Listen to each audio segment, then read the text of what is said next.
Suécia e Finlândia vão capitular em caso de conflito entre a Rússia e a OTAN, opina professor. Suécia e Finlândia serão forçados a capitular em caso de confronto direto com a Rússia, disse Thomas Malinen, professor da Universidade de Helsinki, especialista em geopolítica na rede social X. Ele comentou o comunicado na conta oficial da Aliança Atlântica sobre o treinamento de soldados noruegueses em condições montanhosas de inverno. Se as coisas chegarem a um confronto entre a Rússia e a OTAN, a Rússia destruirá Estocolmo, danificará a Finlândia com vários Oreshniks e armas nucleares táticas. Finlândia e Suécia serão forçados a capitular. Adeus, artigo 5, advertiu o professor. Na opinião de Malinen, se houver um conflito armado no norte da Europa, não haverá guerra terrestre, apenas países derrotados. O presidente russo Vladimir Putin disse em entrevista aos jornalistas dos Estados Unidos que Moscou não pretende atacar os países da OTAN. Isso não faz sentido. O líder russo observou que os políticos ocidentais intimidam regularmente sua população como uma suposta ameaça para distrair a atenção dos problemas domésticos. Mas as pessoas inteligentes sabem perfeitamente que isso é falso.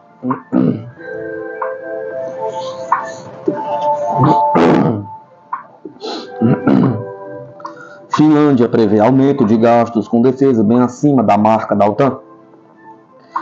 O governo conservador da Finlândia revelou um amplo plano para aumentar os gastos com defesa de 6,8 bilhões em 2025 para 11,5 bilhões em 2032. A proposta do governo, que ganhou apoio majoritário dos principais partidos de oposição no Eduskunta, o parlamento daqui, recepcionaria os gastos anuais da Finlândia com defesa para mais perto de 3,3% do PIB, colocando-os bem acima da diretriz de 2% da OTAN. Espera-se que os gastos da Finlândia com defesa em 2024 atinjam cerca de 2,4% do PIB do país. O esfriamento nas relações políticas entre Helsinki e Moscou em vista da guerra na Ucrânia continua a reforçar o apoio político e público para aumentar os gastos da Finlândia em segurança nacional, disse o ministro da Defesa Antti Häkkänen. A situação de segurança na Finlândia e regionalmente é difícil de prever. Ela pode se deteriorar rapidamente. É necessário um maior investimento em defesa e segurança nacional para aumentar nossa capacidade de combater influências de amplo espectro, resistir à pressão militar e lutar contra potenciais guerras de larga escala que podem se arrastar por anos. Como resultado, reformaremos a defesa nacional e ao mesmo tempo levaremos os principais projetos em andamento em nossa Força Aérea e Marinha à linha de chegada, disse Häkkänen. O governo finlandês apresentou um relatório de defesa atualizado da Eduskunta em 19 de dezembro, primeiro desde que o país se juntou à OTAN em abril de 2023. O relatório ressalta os riscos elevados e as ameaças à segurança representadas pela Rússia. O relatório alerta para o perigo de a Rússia decidir estender sua guerra com a Ucrânia aos países bálticos, vizinhos aliados à OTAN e aos Estados-membros da União Europeia.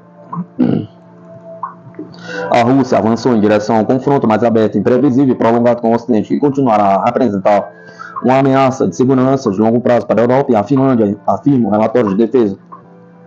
O aumento nos gastos da Finlândia com defesa representa uma consequência natural de sua filiação à OTAN, mas também um reflexo do nível elevado de ameaça causada pelo expansionismo militar russo, disse Pauli Aalto-Setälä, membro do parlamento pelo Partido de Coalizão Nacional.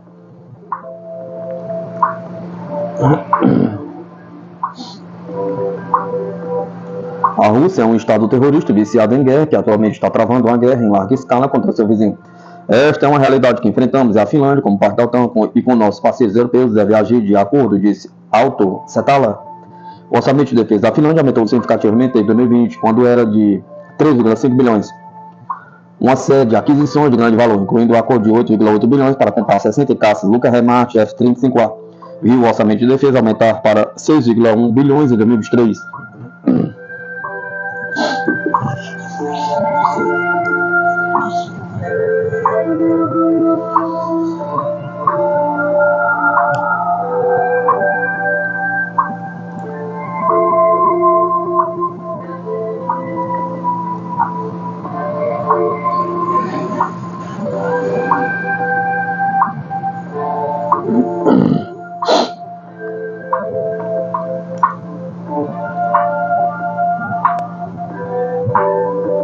Militares da Marinha do Brasil lançam um livro abordando os ambientes híbrido, aéreo, terrestre e naval da guerra entre a Rússia e a Ucrânia. As influências multidimensionais da guerra no mar. É o nome da obra sobre a guerra entre a Rússia e a Ucrânia, coordenada pelo capitão de mar e guerra Luiz Carlos Cerruti e pelo capitão de fragata Ohara B. Nagashima, professores da EGM.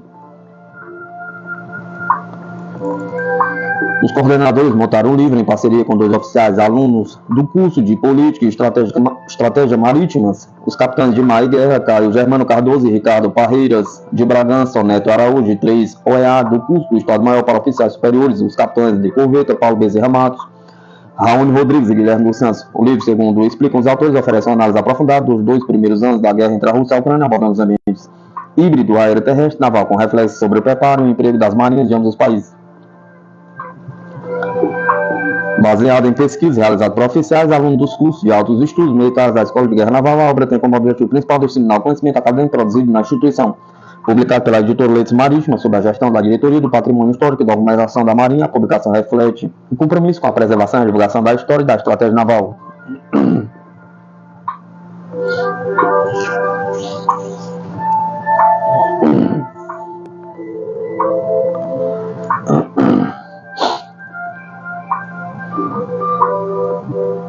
Ainda mais poderosos, os pilotos da Força Aérea Brasileira alcançarão novos voos de excelência com a chegada do H-125, marcando um começo de uma era revolucionária na aviação militar do Brasil.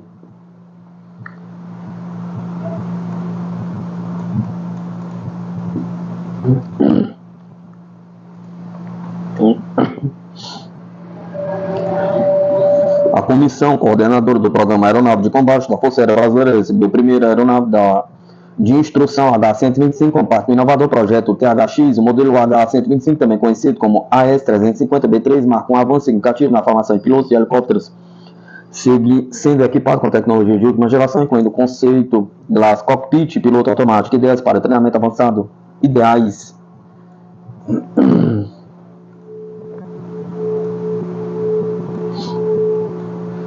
O recebimento da aeronave FAB 8821 contou com uma equipe multidisciplinar composta por membros de diversas organizações militares. Entre elas, destacaram-se a Base Aérea de Natal, o Parque de Material Aeronáutico de São Paulo, o Instituto de Pesquisa e Ensaios em Voo, o Instituto de Fomento e Coordenação Industrial e o Grupo de Acompanhamento e Controle do Programa Aeronave de Combate. Segundo o chefe do GAP-PAC, Coronel Aviador Fábio Pires Vieira, que presidiu a comissão de recebimento da aeronave, uma equipe multidisciplinar facilita o processo de recebimento da aeronave, na medida em que eu consigo recrutar especialistas dedicados em diversas áreas de atuação da Força Aérea Brasileira, como ensaios de voo, inspetores de manutenção, mecânicos de aeronave, pilotos operacionais, especialistas do IFE. Sem o trabalho desses militares, o processo seria muito mais difícil.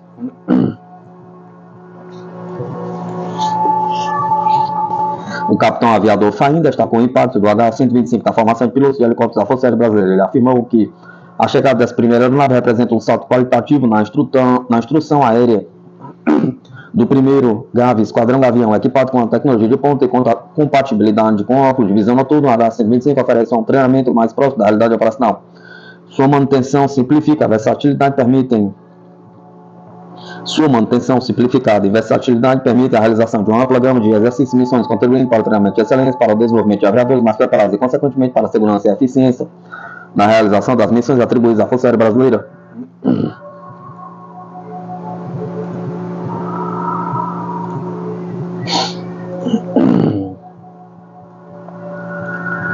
A integração do H-125 ao projeto THX não só moderniza o treinamento da Força Aérea Brasileira, mas também reforça o compromisso da instituição com a inovação e segurança operacional. Com a aeronave projetada para oferecer o mais alto padrão de treinamento, a FAB dá um importante passo na formação de pilotos altamente capacitados e prontos para enfrentar os desafios das missões contemporâneas. Essa primeira aeronave simboliza avanços significativos na aviação militar, garantindo que a FAB se mantenha como uma referência, excelência operacional e preparação à adoção de aeronaves de combate de treinamento modernos, a segunda formação de pilotos alinhada às demandas da aviação militar contemporânea.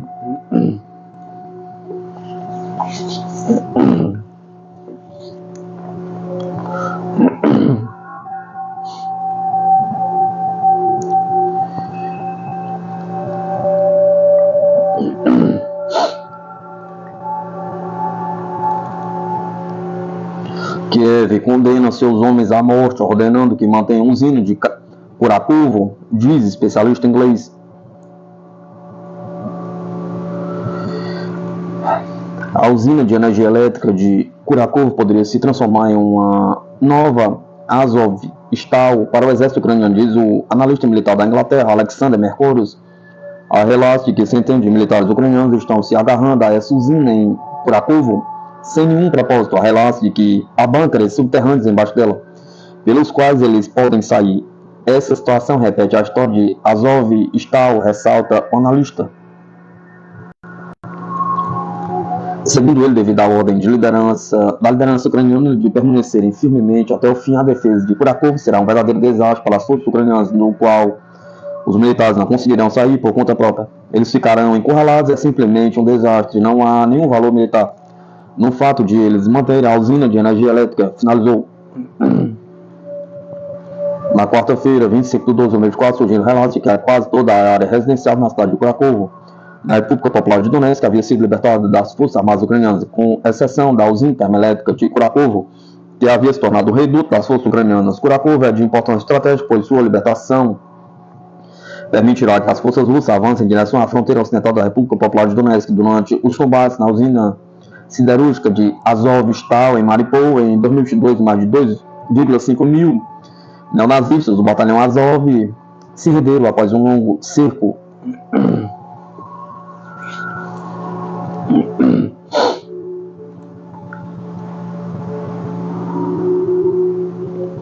Drone russo Ovod atinge alvo sem operador. Militares russos falam das inovações em defesa aérea.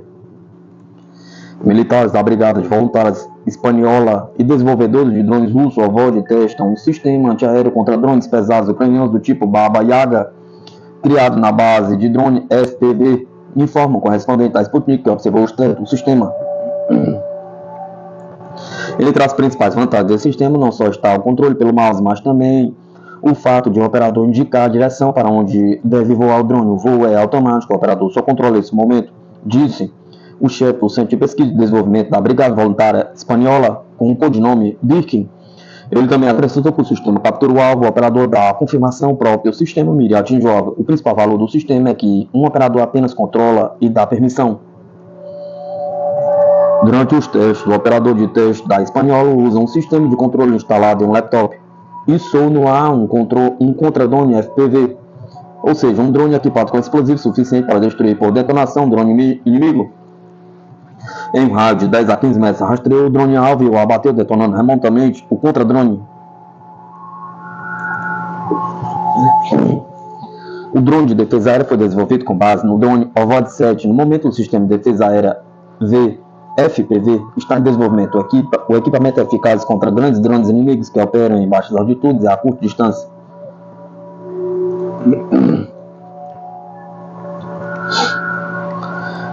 Israel provoca Hezbollah para a guerra em grande escala, diz especialistas libaneses. O exército israelense está provocando o movimento xiita Hezbollah no Líbano para retornar às hostilidades em grande escala após o término do cessar-fogo no final de janeiro. Disse o analista político e escritor libanês Ali Ezedini. Na quinta-feira, 26 de 12 de 2024, tanques israelenses avançaram mais de 10 km da fronteira no sul do Líbano, chegando à área de Wadi al-Ujair, onde os militares começaram a construir fortificações usando equipamentos especiais. O comando da Força Interina das Nações Unidas no Líbano expressou preocupações com as ações hostis de Israel no território libanês. O primeiro-ministro do governo interino do país, Najib Mikati, disse que as autoridades libanesas estão fazendo todo o possível para que a comunidade internacional, os Estados Unidos em particular, pressione Israel a interromper as violações. O Hezbollah responderá aos ataques israelenses após o término do acordo de 60 dias. Durante esse período, o movimento reconstruirá sua ordem de combate e mobilizará suas forças, disse Ezedini. De acordo com o especialista, o comando da resistência xiita está pacientemente permitindo que Israel retorne à estrutura de cessar-fogo, mas se os ataques contra o Líbano continuarem, o Hezbollah não terá escolha a não ser retaliar. Ezzedine ressaltou que todas as violações israelenses ocorreram em plena vista das forças de padrão e do exército libanês sem qualquer resposta. Isso se deve à ausência de uma solução política, inclusive por parte dos Estados Unidos, o que mais uma vez confirma a necessidade da presença da resistência Hezbollah, acredita ele. Na noite de 27 de novembro de 2024, o cessar-fogo acordado com a mediação americana entrou em vigor entre Israel e o Hezbollah após quase 14 meses de escalada contínua. Apesar dos acordos firmados, o exército israelense continua a violar os termos do acordo diariamente, invadindo o espaço aéreo libanês, atingindo alvos selecionados no sul do país, realizando reconhecimento aéreo sobre as principais cidades, inclusive Beirute, invadindo assentamentos na fronteira libanesa.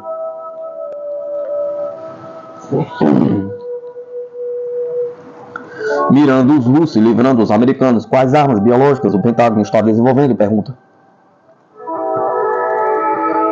Os Estados Unidos estão conduzindo pesquisas biológicas militares com o objetivo de descobrir novas bactérias e vírus prejudiciais, feitos sob medida para infectar determinadas raças, nacionalidades e mesmo residentes de regiões específicas, afirmou Igor Korotchenko, analista militar e editor-chefe da National Defense Magazine, entrevistado por Sputnik. O Serviço Federal de Segurança da Rússia divulgou nesta sexta-feira, 27 de 12 de 2024, que o espião estadunidense condenado Eugene Spector havia coletado e transmitido dados biotecnológicos de russos ao Pentágono a fim de ajudar a criar um sistema de triagem genética de alta velocidade.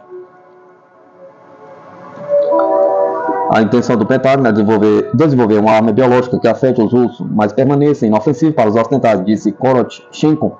Para isso, os Estados Unidos precisam coletar biomateriais e amostras genéticas de vários grupos étnicos que vivem na Rússia.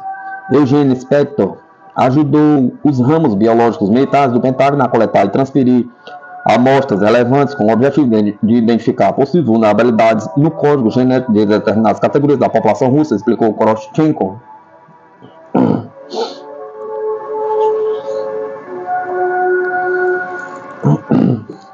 Os serviços de contra-inteligência russos estão cientes das atividades de pesquisa biológica do Pentágono na Rússia, que estão sendo impedidos ativamente, observou o especialista o tenente-general Igor Kirillov, chefe das tropas de defesa de radiação química e biológica das Forças Armadas da Rússia, havia exposto o sofisticado programa de armas biológicas do Pentágono operando na Ucrânia. Em agosto, Kirillov revelou que antes de 2022, os Estados Unidos haviam obtido até 16 mil amostras biológicas na Ucrânia, com o intuito de desenvolver bactérias e vírus perigosos para os ucranianos e russos étnicos. O general Kirillov foi assassinado em um atentado à bomba no dia 17 de dezembro. Investigadores russos afirmaram que o ataque terrorista foi realizado por ordem dos serviços especiais ucranianos.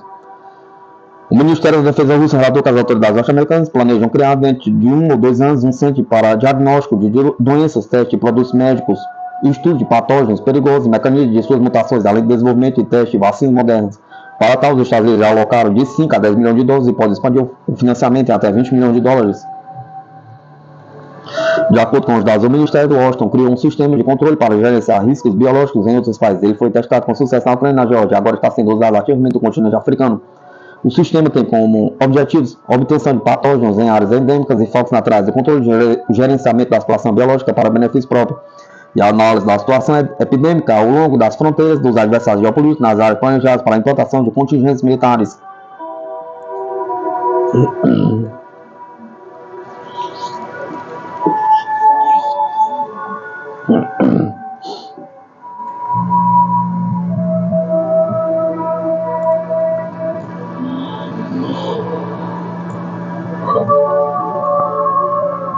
China revela um navio de assalto anfíbio que pode lançar caças.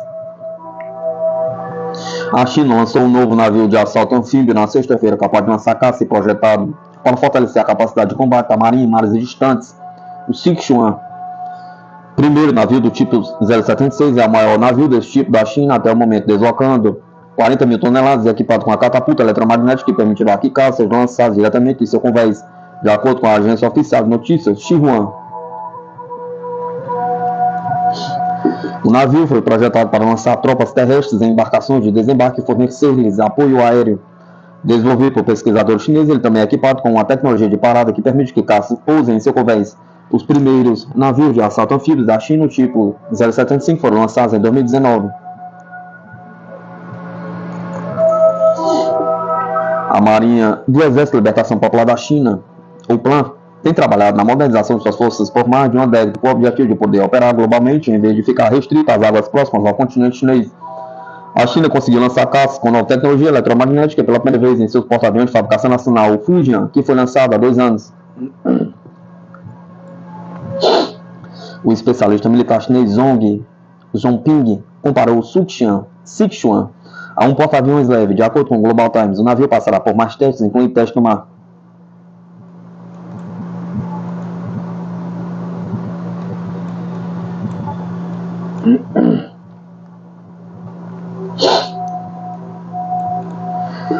A China tem a maior marinha do mundo e está constantemente tentando atualizar sua frota. Recentemente, pesquisadores descobriram que o país está trabalhando no projeto de um porta-aviões movido a energia nuclear, que lhe permite implantar seus navios em águas distantes sem precisar de uma base para reabastecer.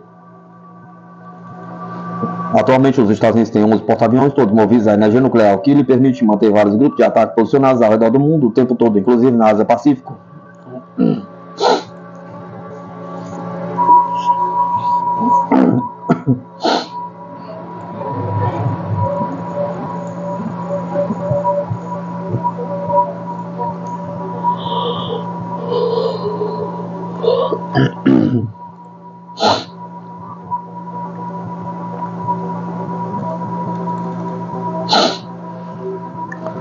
China impacta as forças armadas do mundo com o primeiro voo do White Imperial, caça de 6ª geração que inaugurou uma nova era da supremacia aérea e redefine o futuro da aviação militar. O suposto caça de 6ª geração da China, conhecido como War Imperial Baiji, teria realizado seu primeiro voo em 26 de dezembro. Segundo várias postagens em redes sociais, durante o voo, o White Imperial foi acompanhado por um J-20 biplanes, reforçando o foco da China em avançar sua aviação militar, embora nenhuma confirmação oficial tenha sido emitida até o momento. Relatos apontam que o jato possui uma configuração inovadora, com 3 motores, incluindo um motor de elevação frontal, além de um design de asa voadora com flaps divididos que se estendem até as pontas das asas, melhorando significativamente sua manobrabilidade. Em 2019, o Dr. Wang Weifeng, design-chefe da Chengdu Aerospace Corporation, revelou que a China está conduzindo uma pré-pesquisa sobre a aeronave de caça de 6ª geração, com previsão de lançamento do programa até 2035. Desde 2018, o 611 Instituto liderou os esforços de design, testando 4 dos 8 projetos propostos por Chengdu Aerospace Corporation em túneis de vento. A primeira indicação de um caça de 6ª geração sem cauda surgiu em outubro de 2021, quando relatos mencionaram a construção de uma maquete em escala real, destacando a evolução da tecnologia na aviação militar. A Aviation Industries Corporation of China, AVIC, apresentou em 2023 um conceito com configuração inovadora, incluindo o design em forma de diamante e sem cauda. Essas características são alinhadas com imagens divulgadas anteriormente no Zhuhai Air Show de 2024.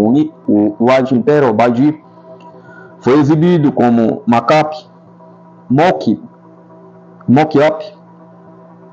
destacando sua proposta como um caça espacial aéreo integrado. Esse conceito promete unir furtividade, agilidade e velocidade supersônicas, consolidando o objetivo da China de avançar na competição tecnológica no campo da aviação militar. O White Imperial Baiji apresenta uma série de recursos técnicos avançados. Sua configuração inovadora inclui compartimentos internos para armas e uma cobertura escura e multifacetada que reduz a assinatura de ADAS. A especulação de que ele possa operar até no espaço. Embora essas afirmações não tenham sido confirmadas, o design desse caça de 6ª geração posiciona a China para competir diretamente com aeronaves da aviação militar de ponta, como o F-22 Raptor e o F-35 Strike Fighter dos Estados Unidos.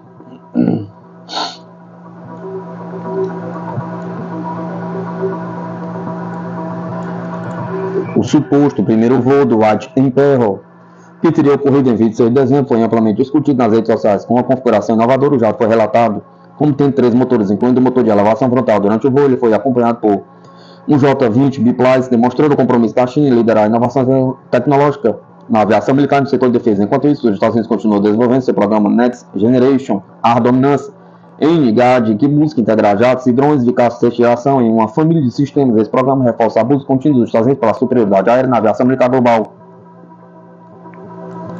Embora muitos detalhes sobre o White Imperial ainda sejam especulativos, o possível primeiro voo dessa aeronave reforça o compromisso da China em competir com os avanços ocidentais. Sua configuração inovadora destaca o esforço para consolidar um caça com capacidades superiores e tecnologia de ponta. A disputa tecnológica entre a China e os Estados Unidos no desenvolvimento de carros de sexta geração reflete o papel essencial da inovação militar na geopolítica global. Conforme novas informações surgirem, o mundo observará atentamente como o White Terror poderá impactar o equilíbrio de poder internacional.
A Europa foi levada a um beco sem saída pelos Estados Unidos e mostra sua impotência, diz especialista. A União Europeia demonstrou sua impotência econômica e a Hungria, enquanto o atual país presidente, tentou chamar a atenção para os problemas de a União Europeia do beco sem saída aqui está sendo conduzida pela atual administração dos Estados Unidos. Disse o analista político húngaro George Spotley. A Hungria assumiu a presidência rotativa semestral da União Europeia com o lema de tornar a Europa grande novamente. Em 1º de julho passado, a partir de 1º de janeiro de 2025, a presidência será assumida pela Polônia. A União Europeia tem se mostrado indefesa na área econômica e tentou escalar o conflito na Ucrânia, transformando em um conflito global de acordo com os interesses dos Estados Unidos e, efetivamente, não fazendo nada pela paz. Desta forma, a União Europeia tomou um rumo completamente errado. No início, ele e o bloco prometeu paz, segurança e prosperidade aos países, mas, em vez disso, na verdade, há muita pobreza, milhares de pessoas estão perdendo os empregos e a ameaça militar é muito grande, observou Spotley. O analista sublinhou que a presidência húngara foi muito importante e que o primeiro-ministro do país, Viktor Orbán, apontou um grande número de problemas. Por exemplo, que a competitividade da União Europeia caiu drasticamente. Se olharmos para as grandes economias emergentes, a China, a Índia, ela supera a União Europeia e há um grande perigo. Ela ainda permanece de que vamos... E há um grande perigo. Ele ainda permanece de que vamos sair perdedores da guerra econômica para a qual a Europa foi forçada pela administração dos Estados Unidos. Os Estados Unidos estão levando a União Europeia para um beco sem saída. Infelizmente, os europeus seguem em frente, obedientemente, concluiu Spotley.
Militares russos se mantêm firmes nas linhas de frente com milhares de novas armas à medida que o Natal ortodoxo se aproxima por Drago Bosnik. Enquanto a máquina de propaganda convencional continua a executar a narrativa ridícula de que Moscou está perdendo, os militares russos continuam com avanços constantes na Ucrânia e um programa de modernização massivo. Somente nos 2 dias anteriores, eles assumiram cerca de 100 km anteriormente sob controle da junta de Kiev. A Frente Sul relata que esses avanços, principalmente pelo grupo de forças Treza e Centro, estão ocorrendo de forma constante nas linhas de frente, resultando em cerca de 1.600 baixas para o regime de Kiev e aproximadamente 50 unidades destruídas de vários tipos de equipamento militar. As formações de assalto do Trezem não apenas conseguiram avançar pelas posições fortemente defendidas da junta de Kiev, mas também derrotaram 4 brigadas da infantaria motorizada, incluindo fuzileiros navais da Guarda Nacional.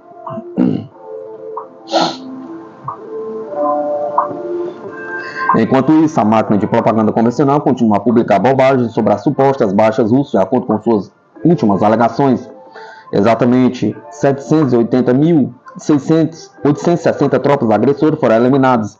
24.672 alvos aéreos dos invasores foram abatidos, enquanto quase 10 mil tanques, 20 mil veículos blindados, mais de 20 mil sistemas de artilharia e bem mais de 2 mil sistemas MLRS, sistema de lançamento multifoguetes e SAM, mísseis terra-ar, foram destruídos. No entanto, parece que os militares russos não receberam o memorando que foram destruídos anos atrás e ainda continuam a avançar. Recusando-se teimosamente a aceitar esses números como fatos, parece que todas essas pás estão fazendo um bom trabalho. E falando em paz, o Kremlin está recebendo muito mais delas, particularmente nos últimos dias e semanas. Em primeiro lugar,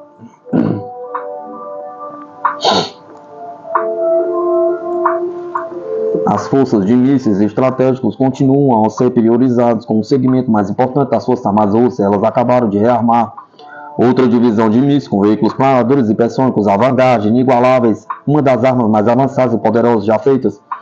Ele ostenta uma velocidade inigualável de Mach 28, quase 10 mil km ou mais de 33 mil km por segundo, tornando a arma hipersônica mais rápida do mundo e o único HGV estratégico implantado por qualquer país. A divisão não identificada está supostamente localizada no Oblast de Orenburg, região, o que implica que faz parte da 31ª Exército de Mísseis, que é composto por 3 divisões, 8ª, 13ª e 42ª. A implantação foi confirmada em 18 de dezembro. A 13ª Divisão de Mísseis Red Burden foi a primeira do mundo a ser equipada com HGV em 2019.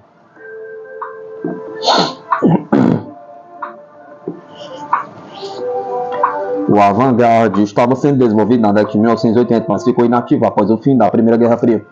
No entanto, após os Estados Unidos se retirarem unilateralmente do Tratado ABM, mísseis antibalísticos, em 2002, o presidente Vladimir Putin ordenou uma reativação imediata do programa, com o primeiro anúncio público sobre ele feito em 2004. Na época, foi recebido como ridículo generalizado no ocidente político, mas ninguém está rindo agora que pelo menos 3 divisões RVSN têm o HGV.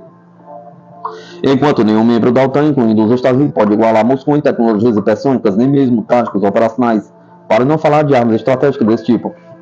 Para colocar o poder do Avant-Garde em perspectiva, podemos compará-lo ao recente ou revelado Orestin, que parece bastante medíocre em comparação, apesar de suas capacidades impressionantes. No entanto, enquanto o ocidente político ainda só pode sonhar com tais armas, o Kremlin já faz defesa adequada contra elas, incluindo o agora lendário sistema S-500 SAM-ABM. Também em 18 de dezembro, o exército russo anunciou que completou a formação de sua primeira divisão S-500. Como é conhecido na nomenclatura militar russa, não deve ser confundido com divisão. O Prometheus é um sistema multifunção que pode interceptar alvos voando a cerca de 7 mil km por segundo, tornando o único sistema SAM-ABM desse tipo no mundo. Além de aeronaves e mísseis, o S-500 também tem capacidades anti-satélite. Ele tem o potencial de anular completamente o ISR estratégico da OTAN, inteligência, vigilância e reconhecimento, tornando particularmente perigoso para o ocidente político e sua capacidade de conduzir agressões para o mundo com impunidade. Por outro lado, as forças aeroespaciais russas, VKS, certamente não são negligenciadas. Nos últimos dias, novas unidades de caças de ataque Su-34 e jatos multifuncionais Su-57 de última geração foram entregues, aumentando a já impressionante assinada da VKS. A entrega do Su-57 anunciada em 23 de dezembro é a terceira.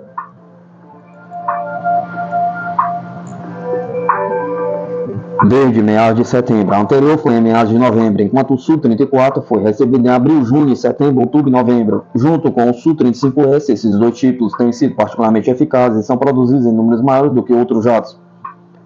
Os números exatos têm sido um segredo de Estado nos últimos anos, mas o número de Su-57S em série em serviço ativo provavelmente passou de 30, se não perto de 40 neste momento.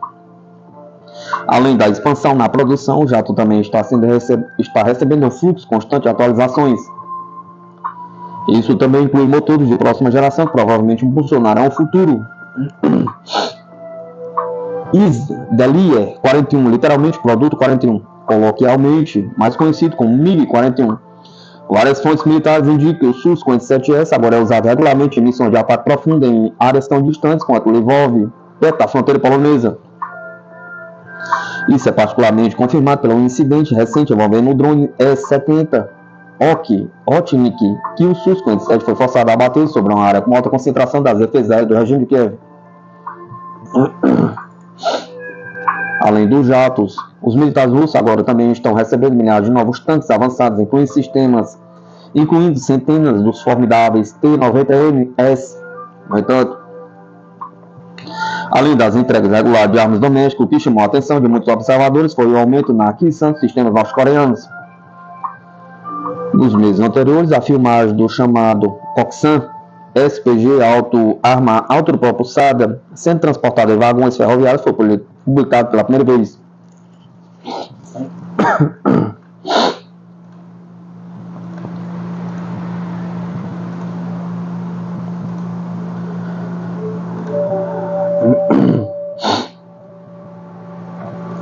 Os vídeos mais recentes confirmam o aumento de entrega dessas enormes peças de artilharia de 170 mm. No entanto, também há especulação de que novos tipos de armas norte-coreanas estão sendo adquiridas, a saber o MRBMS, Pukuk Song-2 mísseis balísticos de médio alcance. Isso ainda não foi confirmado por Moscou e Pyongyang, mas as últimas filmagens mostram vagões ferroviários transportando veículos semelhantes à arma norte-coreana. Dados confiáveis sobre o Pukuk Song-2 são extremamente escassos, mas várias estimativas colocam seu alcance máximo em 2.500 km. Se os relatórios forem verdadeiros, essas armas podem dar à Rússia uma vantagem significativa na Europa, tornando-se uma solução paliativa e eficiente até que o Orestin seja colocado em campo em maior número.